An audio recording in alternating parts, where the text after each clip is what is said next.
ছাদ বাগানকে সুন্দর করার জন্য বা রঙিন করে তোলার জন্য কি কি ফুল গাছ দিয়ে করবেন তা থাকছে আজকের ভিডিওতে।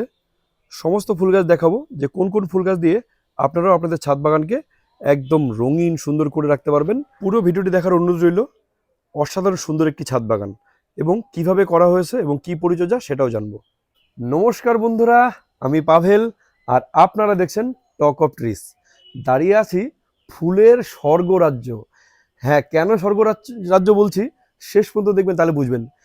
যেরকম সুন্দর হাতের কাজ সেরকম সুন্দর ফুলের কালেকশন, এক কথায় অসাধারণ একটা সুন্দর সাজানো গোছানো বাগান। পুরো ভিডিওটি দেখার অনুরোধ রইল, আশা করি ভালো লাগবে। সঙ্গে জেনে নেব যে কি উপায়ে গাছগুলোকে এরকম সুন্দর তৈরি করা হয়েছে। তো তার আগে পরিচয় করব এই বাগানটা যার, সেই কাকিমণির সঙ্গে। নমস্কার কাকিমণি, প্রথমে দর্শকদের একটু পরিচয়টা আর কোথায় দাঁড়িয়েছে একটু বলবে। আমি গীতা দাস, কোচবিহারের 12 নম্বর ওয়ার্ডের নিউটাউন রবীন্দ্রনগর এই ইয়ং সোসাইটি ক্লাবের পাশেই আমার বাড়ি। আর কত বছরের বাগান? ওরে বাবা, এটা বলতে গেলে তো বাগান কত বছরের আমি কি বলবো, মানে আমার তো জ্ঞান হওয়ার পর থেকে বাগান। তবে হ্যাঁ, এই ছাদ বাগানটা সেটা আমি 30 বছরের বাগান, তবে এইটা আরেকটু পরে, এটা বছর 20 হবে। তো প্রথম দেখাচ্ছি চেইন অফ গ্লোরি। এইটা কাকিমা কতদিন আগে বসানো আর কিভাবে করা? গাছটা আমি বছর দেড়েক হলো, 1.5 বছরও হয়নি, তখন বসিয়েছিলাম। কখন ফুল হয় সেটা আমি জানতাম না। হ্যাঁ, তা একজন ফটো দেখে খুব মানে এর প্রেমে পড়ে যাই, তারপরে লাগিয়েছিলাম। ফুল হচ্ছে না দেখে না, গাছটা শুধু বড়ই হচ্ছিল। আমি ডালগুলো অনেকের আগের চোটে কেটে দিয়েছিলাম, তখন কেটে দিয়ে ভাবলাম ডালটা ফেলে দেবো কেন, এই টবের গোড়ায় গোড়ায় লাগিয়ে রেখেছি। যতগুলো ডাল আমি লাগিয়েছি সবগুলো চারা হয়ে গেছে। আর তারপরে যখন ফুল আসলো, সে কুড়ি তো অনেক দিন আগে বেরিয়েছে, ফুল আর ফোটে না। আমার তো ধৈর্যের আর সীমা ছিল না যে আমার যে ফুটবে কিনা। এখন দেখছি একদম প্রথমে তো ছোট কুড়ি, ছোট কুড়ির থেকে তারপরে যেটা বের হয় একদম টুনি বাল্ব। গাছ ভরে আছে ফুলে, রাত্রিতে মনে হয় সত্যি এটাকে মানে টুনি বাল্ব দিয়ে সাজানো হয়েছে। একটু লাইটের রিফ্লেকশন বললে একদম টুনি বাল্বের মতো লাগে, একদম মনে হয় টুনি বাল্ব। আর তারপরে আবার এখন আবার সেই ফুলগুলো আবার ফুটছে। পুরো গাছে ফুল ফুটলে কি অবস্থা হবে আমি তো ভাবতেই পারছি না। তো দেখুন, অসাধারণ সুন্দর। এটাও আপনারা কিন্তু কালেক্ট করতে পারেন। মানে সত্যি দারুণ সুন্দর এবং আপনাদের ছাদ বাগানের সৌন্দর্যকে আরো অনেক বেশি বাড়াবে এই গাছটা। তো দারুণ, সত্যি দারুণ একটা গাছ। তো জানবো, পরিচর্যাও জানবো, তার আগে দেখাই যে আরো কি কি সুন্দর সুন্দর গাছ আছে এই ছাদ বাগানে। এরপরে দেখুন ফায়ার বল। এটা তো ওই গোড়ার মধ্যে একটা ডাল পোতা ছিল, এটার আমি কাটি টাটি না, ও নিম গাছের উপর উঠে বড় হয়ে গেছে। আর কাটারও আমার সম্ভব হয় না, তাকে ওখানে বছর 2-3 হয়ে যাবে এটা এখানে বিরাট গাছ। এটা শুধু একটা না, এরকম আরো অনেক আছে দেখাচ্ছি। এরকম ছোট ছোট চারাও তৈরি করা হয়েছে, পাশাপাশি এখানে আরো একটা। তো দেখুন, এটার ফুলগুলো কিন্তু অনেকদিন থাকে। যারা ছাদ বাগানকে দীর্ঘদিন এরকম রঙিন করে রাখতে চান তারা অবশ্যই এটা কিন্তু লাগাতে পারেন। এই ফায়ার বলটা অসাধারণ। তো সবই কিন্তু নিজে হাতে তৈরি করা কাকিমার। অসাধারণভাবে চারা তৈরি করে এবং আমাদের যে গাছ নিয়ে যে সমস্ত প্রোগ্রামগুলো হয় বা ছোট যদি মিট আপও হয়, সমস্ত জায়গায় কাকিমার কিন্তু অনেক গাছ অনেক বাগানিরা নিয়ে যায়। এরপরে দেখাচ্ছি অর্কিড। বেশ অনেক রকম জাতের অর্কিড কিন্তু আছে এই ছাদ বাগানে কাকিমার সংগ্রহে। এটা তো গ্রাউন্ড অর্কিড, গ্রাউন্ড অর্কিড মাটিতেই হয়। হ্যাঁ, এটা মিডিয়াটা মাটি। আর এমনি তোমার ডেন্ড্রোবিয়াম, ফেলোনোপসিস, এগুলো যেমন মিডিয়াতে মাটি থাকে না, শুধু ইটের টুকরা আর চারকোলের মধ্যে বসানো আছে। এই ডেন্ড্রোবিয়াম, এই দুটো ডেন্ড্রোবিয়াম, ফেলোনোপসিস, এইগুলো কিন্তু মিডিয়াতে সবাই জানে মাটি দেওয়া যায় না, শুধু খালি চারকোলের টুকরো আর ইটের টুকরো এর মধ্যে আমার বসানো। আগে কিছু কোকো চিপস দিতাম আমি, কিন্তু কোকো চিপস বর্ষাকালে অনেক সময় একটু ফাঙ্গাস সৃষ্টি হতে পারে, সেই জন্য কোকো চিপসটা এখন প্রায় আমি উঠেই দিয়েছি। আর জল কি এগুলো প্রতিদিন দিতে হয় নাকি মাঝে মধ্যে? জল পরিস্থিতি বুঝে, মানে খুব যখন চড়ার দিন হয় তখন দিনে 2-3বারও দিতে হয়। ওর গোড়াটা একটু স্যাঁতস্যাঁতে থাকা ভালো, যার জন্য আমি কি করেছি নিচে জলের গাছ রেখেছি। এই জলটা বাষ্প হয়ে মানে ওরা একটুখানি ইয়ে পায় আর কি, ময়েশ্চার থাকতে পারে। এটা একটা দারুণ কনসেপ্ট, আপনারাও করতে পারেন। দেখুন নিচে সব জলের গাছ এরকম গামলার মধ্যে দেওয়া, তো এটার বাষ্প থেকেই কিন্তু এরাও কিছুটা জল সংগ্রহ করে। এটা সত্যি একটা দারুণ কনসেপ্ট, আপনারাও চাইলে কিন্তু এইভাবে করতে পারেন। এইখানে দেখুন একটা বিরাট বড় অর্কিড গাছ, অসাধারণ সুন্দর মিষ্টি কালার। আর এটা তো অনেক বড় কাকিমনি, এটার বয়স কত? আরে এটা তো 2 মানুষ সমান উঁচু ছিল, আমি নিচে বসিয়েছিলাম, এত দূর ছিল। আচ্ছা, নিচে বুঝলে তো, এত বিশাল হয়েছিল আর এত ফুল দিত সে বলার না। তারপরে আমি দেখলাম মাঝখান থেকে শিকড় বেরোলো কিছু, শিকড় বেরোনোতে সেখান থেকে আমি দুটো চারা করে ফেললাম, দুটো চারা করলাম। একটা চারা যে নিচে আছে, হ্যাঁ একটা চারা হয়ে গেছে কেটে, আরেকটা চারা কালকে গৌতম নিয়ে চলে গেল, ভালো ওটাতে আচ্ছা। ফুলও চলে এসেছিল। এখন ইদানিং গাছটা একটু কামড়েছে, কিন্তু ও স্টিক বেরোতে কিন্তু কোনো কার্পণ্য করেনি, ও বেরিয়েই যাচ্ছে। হ্যাঁ, উপরে এদিকে ডান দিকে আরেকটা স্টিক হ্যাঁ, আছে। এত বয়স, এটা 4 বছর উপরে বয়স হয়ে গেছে, 4 বছর বেশি হবে এটা। এটা আমার প্রথম অর্কিড ছিল। এটা কি এই পটেই মানে শুরু থেকে আছে? হ্যাঁ হ্যাঁ, পট তো একই দেখুন, আছে। যাদের জায়গা অল্প তারা কিন্তু এই অর্কিডটাকে খুব সুন্দরভাবে কোনো অবশ্যই যত্ন করতে করি পারেন। না, সত্যি কথা কোনো যত্ন না, শুধু একটু গোড়াটা ময়শ্চার রাখতে হয়, জলটা স্প্রে করি। আর সবাই তো অনেক কিছু বলে, এনপিকে টেনপিকে এটা দিতে বলে সেটা দিতে বলে, আমি কিন্তু সেগুলো দেই না, আমার কাছে নাই ওগুলো। আমি কি করি, শুকনা যে গোবর আছে, একদম শুকনা গোবর, পুরনো সূর্য 2 পুরনো বছরের। একে শুকনা গোবর, টনটনে শুকনা গোবর, সেটাকে আমি 2-3 দিন ভিজিয়ে রাখি জলে, জলে ভিজিয়ে রেখে সেই জলটার মধ্যে টপটা একটু মানে বসাই, ওখানে বসিয়ে রাখি মিনিট খানেক, একটু বসিয়ে রেখে তুলে দিই। এটা ছাড়া আমি আর কিচ্ছু দেই না। কোনো সেরকম বিশেষ আর কি নেই পরিচর্যা। বাহ! তো সত্যি যে একদম ঘরোয়া ভাবে মানে খুব কম খরচায় যদি বাগান করতে চান তাহলে কিন্তু এই টিপস গুলো আপনাদের খুব কাজে লাগবে। প্যান্টাস বিভিন্ন রঙের হয়, আমার সাদা আছে, গোলাপি আছে, তবে এখন এর সময় হয়নি, মাত্র শুরু হলো ফুল ফোটা। কিছুদিন তাতে পরে একদম থোকা ধরে ফুটে আছে। কিছুদিন পরে দেখা যাবে এই যে কুড়ি আসছে না, একদম গোলাপি রঙে ঢেকে যাবে এটা গাছটা। মানে খুব কম পরিচর্যাতে এটা আর কি করা যায়। সবই কম পরিচর্যায়, আমি তো কোনটায় বেশি পরিচর্যা আমি জানি না, আমার তো সবই লো মেনটেনেন্স, মানে খুব সামান্য আর কি পরিচর্যায় আমি করি। কোন রকম পেস্টিসাইড আমি ব্যবহার করি না, সত্যি কথা। শুধু জল দিয়ে স্নান করে দেওয়া। জল দিয়ে আমি স্নান করাই, সেটা বাসি জল, এটা আচ্ছা, বাবার আচ্ছা। কাছ থেকে শুনেছিলাম এবং আমার ক্ষেত্রে খুব কাজে দিয়েছে এটা। আমি ওই বাসি জল দিয়ে সকালবেলা সব গাছকে স্নান করাই, গরমকালে তো দুবেলা দেই স্নান করি, আর শীতকালেও কিন্তু আমি একবেলা দেই একটু বেলা হয়ে গেলে। তো দারুণ একটা টিপস, এটা আশা করি আপনাদের কাজে লাগবে। তো যদি ভিডিওটি ভালো লাগতে থাকে অবশ্যই লাইক করবেন। আপনাদের ছাদ বাগানকে একদম রঙে ভরিয়ে তুলতে যেটা দরকার সেটা হচ্ছে এই বাগান বিলাস বা বোগেনভিলিয়া। এইটা বহুদিন ধরে গাছে এরকম ফুল ফুটে থাকবে খুব কম পরিচর্যাতে, এটাও কিন্তু আপনারা করতে পারেন। নানান রকম রঙের হয় এই বোগেনভিলিয়া। তো ছাদ বাগানকে রঙিন করে তুলতে এর জুড়ি মেলা ভার। তো বোগেনভিলিয়া অবশ্যই করবেন। বেশ কিছু বোগেনভিলিয়ার গাছ আছে কাকিমার সংগ্রহে, সেটাও দেখাবো আপনাদের। তো কাকিমনি এই বোগেনভিলিয়াগুলো কতদিন ধরে মানে করা এগুলো?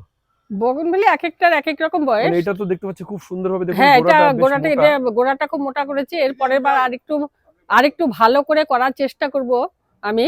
আর আরেকটা কথা হলো মেইন, এখন বিভিন্ন আইডি বেরিয়ে গেছে বোগনভেলিয়ার, কিন্তু আমি সত্যি কথা বলতে কি, আমি সেই আইডি গুলো না অত জানি না। আমার যেটা ভালো লাগে, চোখে ভালো লাগলো, একদম সেটাই, যে রং চোখে ভালো লাগবে। হ্যাঁ চোখে এটা ভালো দিবি। লাগলে বসেছি, কিন্তু কেউ যদি আইডি জিজ্ঞেস করে আমাকে, আমি কিন্তু আইডি বলতে পারবো না। তো আইডির দরকার নেই, জিনিসটা সুন্দর, ছাদ বাগানে সুন্দর লাগবে তাতেই হবে। তো দেখুন অসাধারণ, এটাও খুব মিষ্টি কালার, এটাও একটা। তো শুধু এইগুলোই না, আরো অনেকগুলো আছে, দেখাবো একের পর এক চমক। আর এই একটা খুব মিষ্টি কালারের, পিঙ্ক কালারের আরেকটা। তো সঙ্গে একটা বিশেষত্ব দেখাই আপনাদের, যে শুধু বোগেনভিলিয়া গাছ যা তা না, গাছের শুধু শেপগুলোও কিন্তু দেখার মতন অসাধারণ সুন্দর। দেখুন প্রতিটাকে বনসাই বৃক্ষের যেরকম আকার হয় ঠিক সেইভাবে করা। আর সবগুলি কিন্তু ছোট ছোট টবেই, 8 ইঞ্চি টব বা 6 ইঞ্চি টব, এরকম ছোট ছোট টবে সমস্ত বোগেনভিলিয়াগুলো করা। তো গাছের প্রতি ভালোবাসা থাকলে তবেই কিন্তু আপনারাও এই ধরনের গাছ তৈরি করতে পারবেন। আরও একটা অসাধারণ সুন্দরভাবে তৈরি করা বোগেনভিলিয়া, দেখুন পিঙ্ক কালার, মিষ্টি পিঙ্ক কালার আর সাদার অসাধারণ সুন্দর একটা, দারুণ দারুণ। এটাও তো বেশ অনেক দিনের মনে হচ্ছে। হ্যাঁ হ্যাঁ, এটা অনেক দিনের। আচ্ছা, এই বোগেনভিলিয়াগুলোর পরিচর্যা কি করা হয়? বোগেনভেলিয়া পরিচর্যা খুব একটা আমি জানি না, তবে আমি জানি এইটুকু, ফুল আসার আগে একদম মাটিটাকে শুকনো রাখতে হয় আর কি। যত শুকনো রাখবো গাছ তত ফুল বের করবে, ওই তখনই একটু জল কষ্ট ওকে দিতে হয়। আর খাবার বলতে ওই ফুল ফোটার আগ মুহূর্তে আমি খাবারটা দেই, সেটা মিক্স সার একটা করে রাখি, শিংকুচি, হাড় গুঁড়ো, শসা খোল সব মিক্স যে সার, ভার্মি কম্পোস্ট, ওইটাই দেই একটু, আর একটু পটাশ জাতীয় কিছু দিয়ে দিই, ব্যাস হয়ে গেল। তো একদম দেখেন কম পরিচর্যাতেই কিন্তু এরকম সুন্দর সুন্দর বোগেনভিলিয়া গাছ কিন্তু এখানে তৈরি করা হয়েছে। তো অনেকগুলি বোগেনভিলিয়া এবং প্রতিটাই কিন্তু বেশ বেশ বয়স্ক, এমন না যে সবে লাগানো। তো সত্যি অসাধারণ। আপনারা চাইলে কিন্তু এই বোগেনভিলিয়াটা অবশ্যই করতে পারেন যদি আপনারা ছাদ বাগানকে রঙিন করে তুলতে চান। এরপরে দেখাবো ফুলের জন্য কালাঞ্চোর বেশ কিছু সুন্দর সুন্দর জাত, দেশি বিদেশি সব রকম ভ্যারাইটি আছে। এবং রঙগুলো দেখুন অসাধারণ সুন্দর। এবং এগুলো আপনাদের ছাদ বাগানে দেখুন বড় বড় গাছ আছে, এবার তার তলায় যদি ছায়া দরকার হয়, বাগানে যদি জায়গা কম থাকে, সেই ছায়ার মধ্যে এগুলোকে গ্রো করা যাবে তো এগুলো। পুরা ফুল বাগান তার হ্যাঁ গাছের ছায়া হ্যাঁ পড়েছে, হ্যাঁ সেই হ্যাঁ, জায়গায় এটাকে আর কি মানে সুন্দর করা বেশি যাবে। ভালো হয় আর কি। একদম বাহ। খটখটা রোদের মধ্যে একটু মুশকিল, মানে পুড়ে যায় ফুলটা আর কি, অতটা লাস্টিং করে না। এগুলোর যত্ন পরিচর্যা কি? এগুলো যত্ন পরিচর্যা, এগুলো হচ্ছে খুব আলতোয়া গাছ। সব থেকে মুশকিল হয় বর্ষাকালে একে বাঁচিয়ে রাখা। পরের বারের জন্য যে আমি তৈরি করব, বেশি বড় বাগানিকে, বেশিরভাগ বাগানিকেই তুমি জিজ্ঞেস করে দেখবে তাদের বর্ষাকালে গাছ পচে যাচ্ছে, মানে গোড়া পচে যায় শুধু। আমি শেডের তলায় রেখে দেখেছি, ওয়েদারটা যেহেতু ড্যাম থাকে, ওই ড্যামের জন্য কিনে পচে, যার জন্য গোড়া শুধু কেটে কেটে বসাতে বসাতে আমার অনেক দেরি হয়ে গেছে। যার জন্য ফুলটা একটু দেরিতে আসছে, কিন্তু ফুলটা ফুটলে, সম্পূর্ণ ফুল ফুটলে খুব ভালো লাগবে। ফুল ফুটতে প্রচুর দেরি হয়, মানে কুড়ি আসার পর থেকে এখনো আমার আরো রং আছে, সেই রঙের ফুল ফোটেই নেই এখনো, মাত্র কুড়ি বের করছে, উপরে আছে আমার। আর পরিচর্যা বলতে ও কিচ্ছু চায় না, ওর ওর পছন্দযুক্ত একটু জায়গা চায়। ও কোন মানে জায়গায়, মেইনলি হচ্ছে জল, ওয়াটার ম্যানেজমেন্টই বর্ষাকালে একটু দেখতে হবে যাতে টানা বৃষ্টিতে না থাকে বর্ষাকালে আর কি। শেডের তলায় রাখলেও আমাদের নর্থ বেঙ্গলে যে বৃষ্টি হয়, সেই বৃষ্টিতে ওয়েদারটা ভীষণ ড্যাম থাকে, আর ওই ড্যামটা গিয়ে ওর গোড়ায় লেগেই ও পচন ধরে যায়। আচ্ছা, খুব আচ্ছা, কষ্ট আচ্ছা। করে বাঁচিয়ে রাখতে হয় আমাকে। তো বাকি গাছগুলো তুলনা তো এটা শুধু একটু যদি জলটা ঠিক হ্যাঁ করে রাখা যায় তাহলেই। ওই তখন বর্ষাকালটা, এখন আর কিছু নেই। এখন বাকি তুমি সময় জল, এমনি একদম। এখন জল দিয়ে দিলেও আর কিচ্ছু হবে না। আচ্ছা, এখন শুধু গোড়ায় জল বর্ষাকালটাকে বাঁচিয়ে রাখতে হবে হ্যাঁ, তাহলেই আর কি সুন্দর ওয়েল হবে। ড্রেনেজ মাটি হলে কোনো কিছু না, তুমি জল দিয়ে দাও, নিজ জল বেরিয়ে যাক, কিচ্ছু হবে না তখন। মানে গাছের পরিচর্যা হিসেবে কিছু টিপস দাও যেটা আর কি সবার কাজে লাগবে। আমি সাধারণ বাগানি, আমি সাধারণ ভাবেই বাগান করি, এবং ছোটবেলায় বাবাকে যে পদ্ধতিগুলো আমি দেখতাম, ঘরোয়া পদ্ধতি যেগুলো বাবাকে দেখতাম, ওইভাবে মাটিতে করতো, কিন্তু ঘরোয়া পদ্ধতি ব্যবহার করতো, ওইভাবেই বাগান করতো। আমি কিন্তু এখন অবধি সেই পদ্ধতিটাই চালিয়ে যাচ্ছি, কিন্তু টবে একটু খাবার লাগে, সেটা অস্বীকার করার উপায় নেই। একটু জায়গায় কিছু খাবার আমি ব্যবহার করি না, সেটা বলে ভুল হবে, সেটা কিন্তু মারাত্মক এমন কিছু না, খুবই সাধারণ বলতে মিক্সারটাই আমি যেটা ব্যবহার করি। আর পটাশ জাতীয় কিছু যেটা, সেটা আমি তো কলার খোসা থেকে আমি বেশিরভাগ নেই। যত কলা, পাশে কালী পূজা হবে, দুর্গা পূজা হবে, আমি একটা ব্যাগ দিয়ে আসি, এই আমার জন্য কলার খোসা রেখে দিবি, সেটা পচিয়ে জলটা আর কি। আমি পচে জলটা দিই। এটা আমার, কতদিন পচাতে হয়? আমি তো 2 দিনের মতো পচাই। এখন 2 দিন বলতে তোমার শীতকাল আর গরমকালের মধ্যে একটু তফাৎ আছে, গরমকালে একটু তাড়াতাড়ি পচে, শীতকালে একটু দেরিতে পচে। একদম ঘরোয়া পদ্ধতিতে যদি সবাই বাগান করে, সাধারণ মাটিটা খালি খেয়াল রাখতে হবে ওয়েল ড্রেনেজ, মানে কখনোই যেন গাছের গোড়ায় জলটা না জমে থাকে। বালির ভাগটা একটু বেশি দিতে হয়, যার জন্য রোদ্রে হলে একটু কোকোপিট দিতে হয়, ছায়াতে আবার কোকোপিট দিলে মুশকিল হয়ে যায়, ফাঙ্গাস আক্রান্ত হবে। এগুলো একটু বুঝে বুঝে যদি কেউ করতে পারে, একটু অভিজ্ঞতা যদি থাকে, তবে আমার মনে হয় বাগান করা খুব সহজ। আর যেটা পেস্টিসাইডের কাজ আমি করি, যেটা সেটা যে বললাম, অনেককেই বলি আমি, অনেকে হয়তো বিশ্বাস যাবে না, আমার বাড়িতে কোনো পেস্টিসাইড নেই, কিন্তু এত বড় বাগানে কিন্তু কোথাও পোকা লাগে না আমার। হঠাৎ হ্যাঁ, না কোনো মিলিবাগ না কোনো কিচ্ছু দেখলাম না কিচ্ছু পুরো নেই আমার, বাগানে। তুমি ঘুরে দেখো, আমার কোনো পেস্টিসাইড নেই। আমি কিন্তু সকালবেলা বাবাকে যা দেখতাম সেটাই করি, অর্থাৎ আগের দিনে যে বাসি জল, যে জলটা উন্মুক্ত খোলা জায়গায় থাকে, সেই জলটা দিয়ে কিন্তু আমি গাছটাকে স্নান করিয়ে দেই ভালোভাবে। আরেকটা মানে কথা, স্প্রে আকারে? হ্যাঁ স্প্রেয়ার দিয়ে স্প্রে আকারে? হ্যাঁ, সে স্প্রে করে দেয়, আমি বোতলে মুখা করে নিয়ে দেই, যে যেভাবে দেয় স্নান করে দেওয়া। আরেকটা যেটা সবচেয়ে বড় জিনিস, এটা আমি মনে করি, গাছ কিন্তু খুব ভালোবাসা বোঝে, এত বোঝে, অনেকে হয়তো বিশ্বাস করবে না কথাটা, কিন্তু আমি মনে প্রাণে বিশ্বাস করি। ও মানুষের ছোঁয়া এত পছন্দ করে, ছোট বাচ্চারা যেমন মার ছোঁয়া পছন্দ করে, তুমি গাছকে যদি দুবেলা হাত দিয়ে পরিষ্কার করে একটু তোমার ছোঁয়াটা দিতে পারো, পোকা আসবে না। আমি বলছি পোকা আসবে না, মানুষের গন্ধ গাছে লেগে থাকে, পোকা আসে না। এটা এটা আমার অভিজ্ঞতা, আমি কিন্তু কোনো বই থেকে বলছি না কিন্তু। এবং অভিজ্ঞতাটা এক দুদিনে না, দীর্ঘ 30 বছরের অভিজ্ঞতা। হ্যাঁ, আমি কিন্তু এভাবেই গাছ করি, কিন্তু গাছের চেহারাও খারাপ হয় না, যে সবাই এত কিছু ব্যবহার করেও দেখি খালি কি কোনো একটা পোস্ট দিলে সবাই জিজ্ঞেস করে কি খেতে দাও, কি খেতে দাও। খাওয়াটা গাছের, ওই যে মা একটা ছোটবেলায় কথা বলতেন, তেলে জলে অর্ধেক বাচ্চা আর অর্ধেক খাওয়াতে, গাছও তাই, শুধু খাওয়া, সবাই খালি খাওয়া নিয়ে মরে, কি খাবার দাও, খাবার খালি দিলে ওরা খাবার নেওয়ার ওর ক্ষমতাটা আছে কিনা, ওর ইমিউনিটি পাওয়ারটাকে বাড়িয়ে তুলতে হবে। ওর যদি ইমিউনিটি পাওয়ারটা বেশি থাকে, ও রোগ পোকা ওকে আক্রমণ করবে না। দুর্বল গাছকে রোগ পোকা আক্রমণ করে, মানুষের ক্ষেত্রে দেখবে ভাইরাস সবসময় ঘুরছে, সবাইকে আক্রমণ করতে পারে না। তোমার কারো যদি ইমিউনিটি পাওয়ারটা ভালো থাকে, সেখানে ভাইরাস বাসা বাঁধতে পারে না। কোথায় বাসা বাঁধে? যার শরীরের দুর্বলতা আছে, যার ইমিউনিটি পাওয়ারটা নেই। গাছের ক্ষেত্রে হুবহু তাই। কাজে গাছ বুনে ফুল ফলের আশা, আগে খালি সবাই বলে ফুল দিচ্ছে না, ফুল দিচ্ছে না, ফুল দিবে, ওকে আগে তৈরি করতে হবে। সাধারণ বাগানে আমি সবাইকে তাই বলি, একদম সাধারণভাবে বাগান করো। বাগানে এত কিছু ব্যবহার করতে গেলে ওতে হিতে বিপরীত হয়ে যায়। কারণ এটা যারা এক্সপার্ট, যারা সবকিছু জানে, যারা সব নিয়ে গবেষণা করেছে, তাদের ক্ষেত্রে কতটা হয়েছে সেটা ঠিক আছে। আমি তো অত কিছু জানি না। আমি আন্তাজে একটা ইউটিউবে শুনলাম এইটা ব্যবহার করো, ওটা ব্যবহার করো, করতে গেলে কি হলো, আমার গাছ মরে গেল। অনেকের এবং ক্ষেত্রে বেশিরভাগই খাবার বেশি দিয়েই গাছ মেরে ফেলে, মেরে ফেলে। সেটা দেখেছি।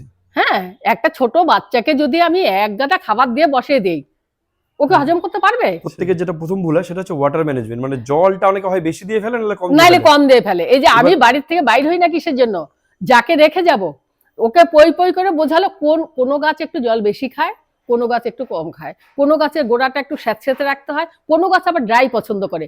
সেই চরিত্রগুলো তোমাকে একটু জানতে হবে। ওটা অবশ্যই একটু করতে করতেই জানা যায়, কিন্তু চট করে জানা যাবে না, তোমাকে একটু জানতে হবে। আমি যদি এই ফার্ন গাছটার কথা ধরি, এই ফার্ন গাছে কিন্তু পাহাড়ি এলাকার গাছ, আমাকে বুঝতে হবে এটা কোন জায়গার গাছ। পাহাড়ি এলাকার মানেও স্যাঁতসেঁতে জায়গায় হতে ভালোবাসে, মানে একটু স্যাঁতসেঁতে জায়গার মধ্যে ফার্ন গাছগুলো ভালো হয়। আমি যদি একে জলের টান দেই তাহলে তো ভালো হবে না। ওকে সবসময় আমার একটু স্যাঁতসেঁতে ভাবটা রাখতে হবে।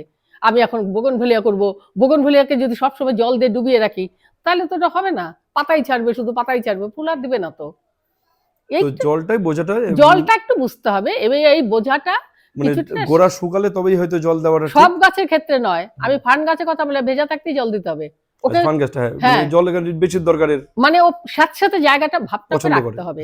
কাজে আমাকে চরিত্র জানতে হবে, গাছের চরিত্র জানতে হবে, আর এবং গাছের পাতা দেখেও বোঝা যায় কোন গাছের কিরকম জল লাগবে। তো অসংখ্য ধন্যবাদ কাকিমণি, এই টিপসগুলো আশা করি আপনাদের প্রত্যেকের কাজে লাগবে। আর এরকম সুন্দর সুন্দর আরো টিপস বা এরকম বাগানের ভিডিওর জন্য অবশ্যই চ্যানেলটিকে সাবস্ক্রাইব করে রাখুন। এরকম সুন্দর সুন্দর আরো ভিডিও কিন্তু আমার চ্যানেলে আরো আসবে, তার জন্য সাবস্ক্রাইব করতে অবশ্যই ভুলবেন না। আর ভিডিওটি যদি ভালো লেগে থাকে এবং যদি মনে হয় আপনাদের একটু কাজে লাগবে, তাহলে অবশ্যই একটু সাপোর্ট দেবেন। তার জন্য লাইক, কমেন্ট, শেয়ার করুন। প্রত্যেকে কাজ করুন, গাছ নিয়ে ভালো থাকবেন। ধন্যবাদ সকলকে।